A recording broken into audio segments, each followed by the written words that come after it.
The MediaPipe Gesture Recognizer task lets you recognize hand gestures in real time and provides the recognized hand gestures results along with the landmarks of the detected hands. You can use this task to recognize specific hand gestures from a user and invoke application features that correspond to those gestures. There are APIs available for Android, Python, the web, Raspberry Pi, and iOS. To get started using the gesture recognition task for the web, first take a look at the available models. The Gesture Recognizer uses a model bundle with two prepackaged models, a hand landmark model and a gesture classification model. The landmark model detects the presence of hands and hand geometry, and the gesture recognition model recognizes gestures based on hand geometry. The provided gesture recognition model can identify 8 different gestures: closed fist, open palm, pointing up, thumb down, thumb up, victory, and love. Models might change over time, so definitely check the docs for the latest details. Try this task out in MediaPipe Studio to see it in action. You can also try out different configuration options so you can see everything the task can do. If your use case requires different gestures, then you can customize a gesture recognition model using MediaPipe Model Maker. I've linked to a guide from the docs and a video tutorial on training a custom gesture recognition model.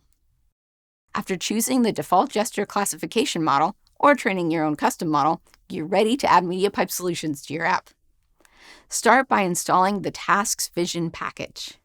You can download the package using npm and use a JavaScript compilation tool like Webpack, or you can import the package using a CDN.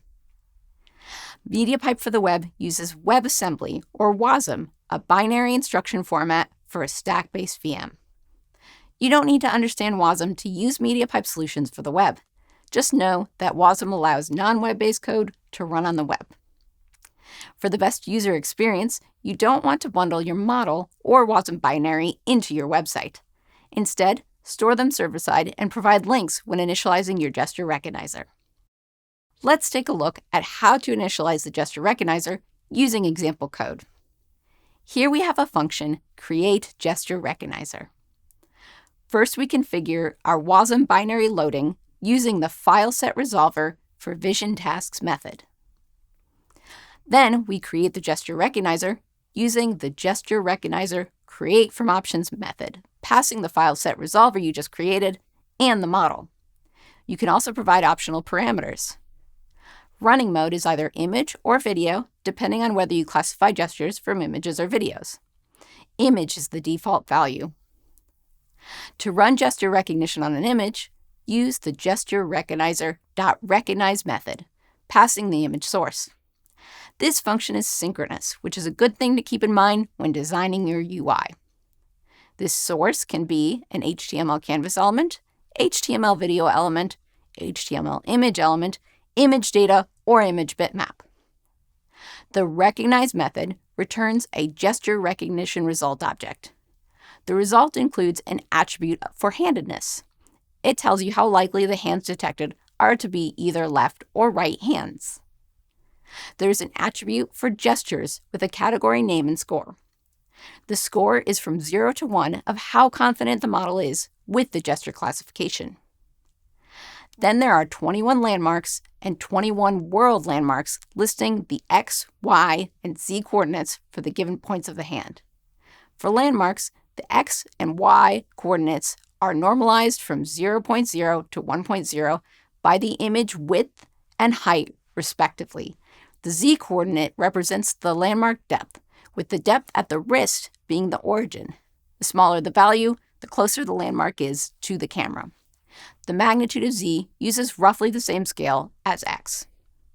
For world landmarks, each landmark is composed of X, Y, and Z, representing real-world 3D coordinates in meters, with the origin at the hand's geometric center. You can access your gesture results using the gestures property. To get the gesture classification, access the first gesture and category, both of which are the 0th, and then get the name of the gesture using the category name property. The Tasks Vision package has built-in helper functions for drawing hand landmarks and hand connections on a Canvas element.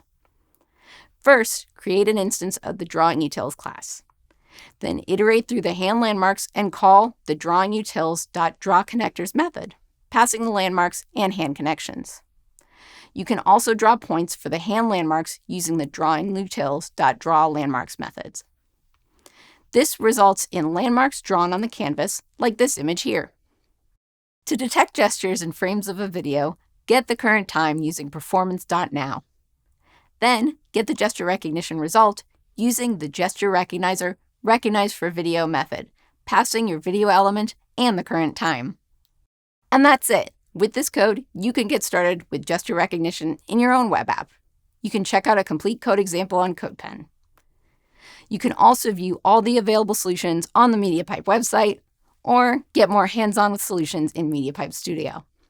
All these resources are linked in the video description. And I always love to know what y'all are up to, so leave a comment and tell me what you're working on, what you learned, and what you still want to know.